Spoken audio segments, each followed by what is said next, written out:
Miles Skylard was a medical genius who had figured out ways to slow aging and boost the immune system so high no one ever got sick again.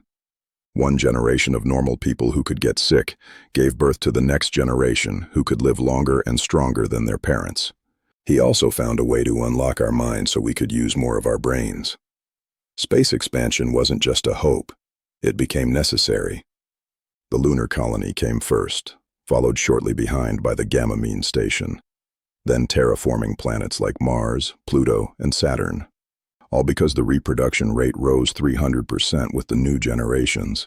Some planets became farming planets. Whoever thought you would see cows in space, right? Not just cows, every type of farm. Driven eggs had half a planet full of chicken farms, the other half full of cows. While your nose may not survive walking around, the humans that ran the planet could afford anything they wanted. They often traded with other planets for things they needed. While you may have to pay for what you want, the leaders of the planets learned how to barter for what they needed. New Perth, a mostly water world that became famous for its fish, created a nightmare when they introduced some of Earth's fish to the planet.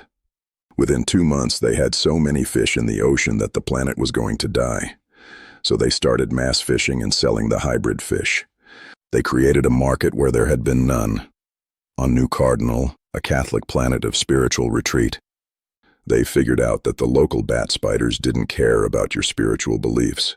They would kill anything that entered their territory. They eventually came to an understanding that any human that wanted to enter their space would have to bring a tribute, a live animal to hunt. Lucky for them, the planet New Cassidy was right next door, a planet full of monkey pig animals that humans could hunt and sell to others. They reproduced almost as fast as humans. They mined every asteroid they came across. They turned some of those into hidden weapons stations. They designed weapons and ships at a staggering pace. Never forgetting the violent Earth past, they trained every day for every possibility they could think of. They came up with new possibilities every day.